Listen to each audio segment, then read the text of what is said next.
Let's face it, the world, as we know it, is in a weird place right now. And now for the news. Reading or watching the news? That's just anxiety-inducing. Social media is a dumpster fire. It can feel overwhelming.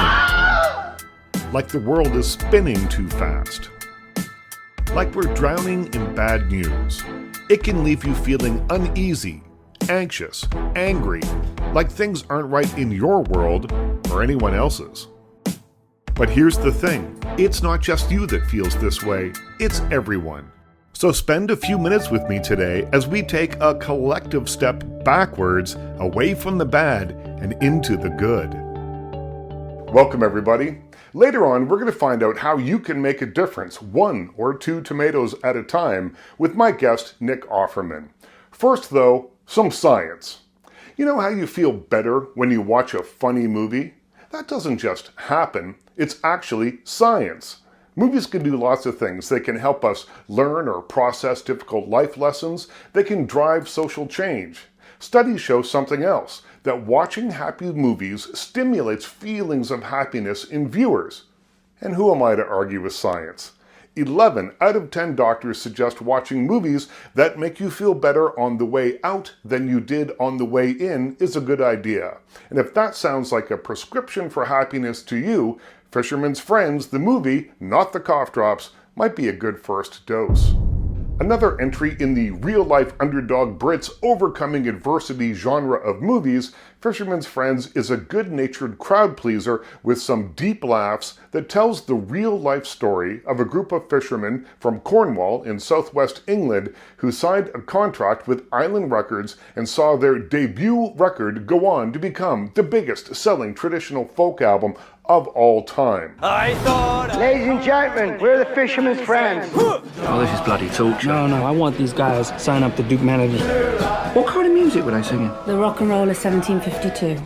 The story's feel-good underdog story, mixed with innate messages of decency and loyalty, make Fisherman's Friends as refreshing as a trip to the seaside, minus all these annoying seagulls.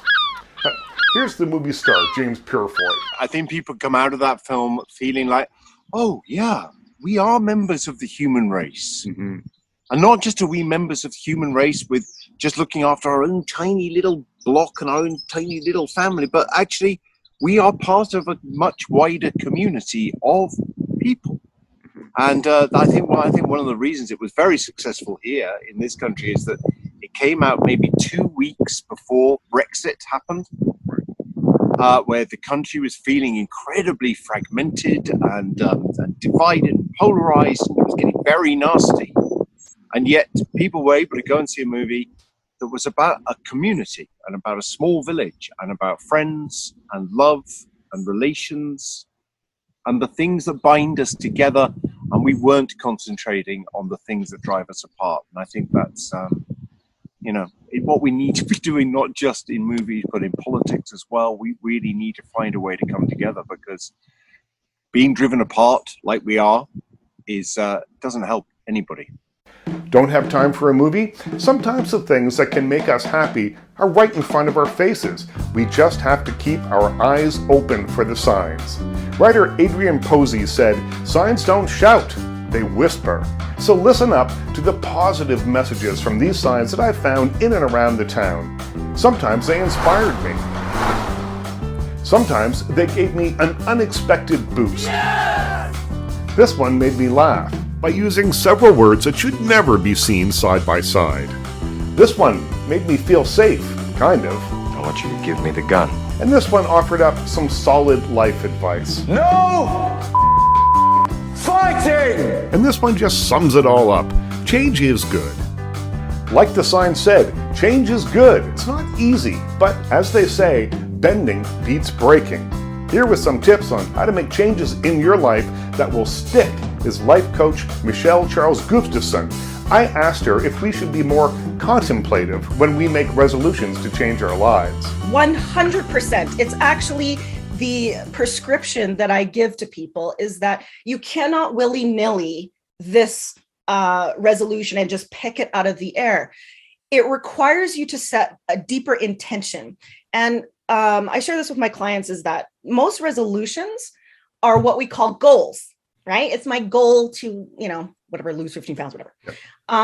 And the problem with goals is that if you think about it in our life, a goal in soccer, a goal in hockey, there's a win-loss to a goal. And the problem with that is that now you've added pressure of the win-loss.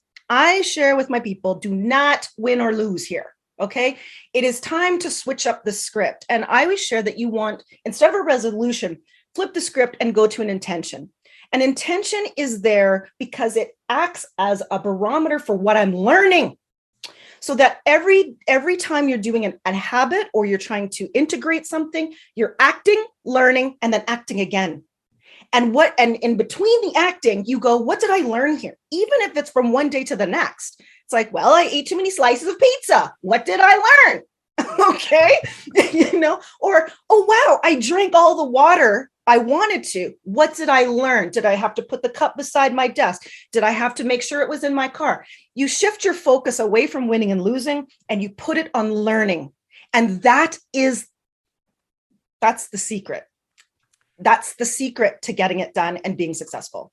And now, a palate cleanser.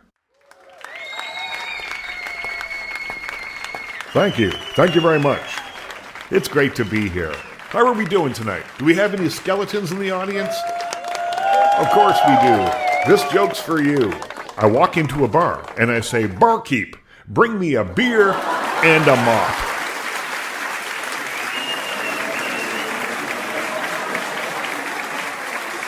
Thank you. Thank you very much.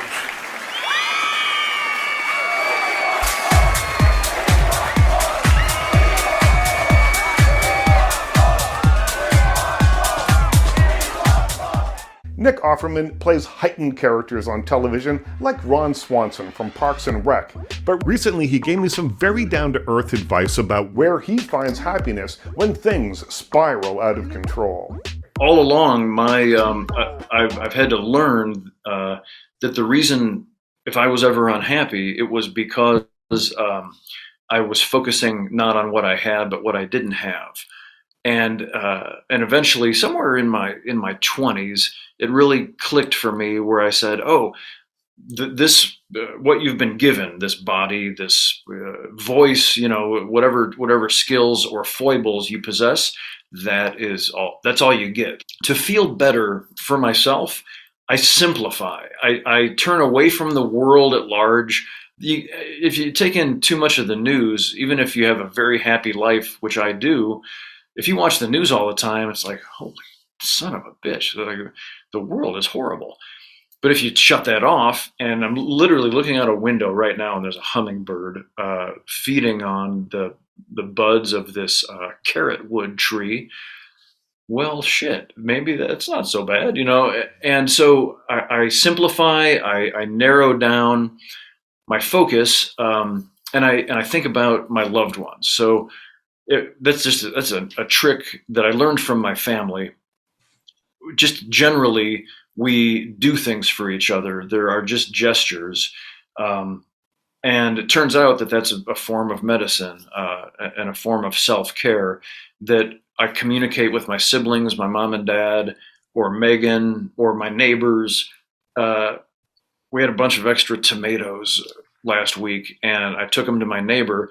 And you'd think I took him a basket of golden eggs, like they won't shut up about.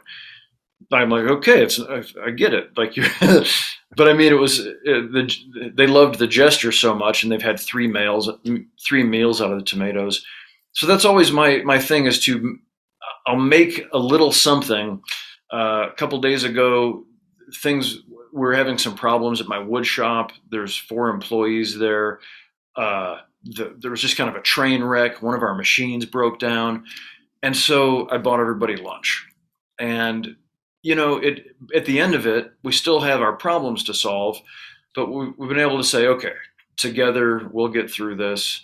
And so I always just turn to what I can make, what small gestures I can make, whether it's writing something in my donkey thoughts and sharing it with my readership, or more personally, just making something for somebody in my life. For more of Nick's advice, check out his book, Where the Deer and the Antelope Play, and his Substack, Donkey Thoughts with Nick Offerman. That's where he ponders many of life's mysteries. Join me again next week. We'll ponder some of life's mysteries, like why, when you're having a bad day, do you do dumb stuff like leave your car keys in the fridge? In the meantime, stay happy, stay healthy, stay safe, and stay weird. We'll talk again soon.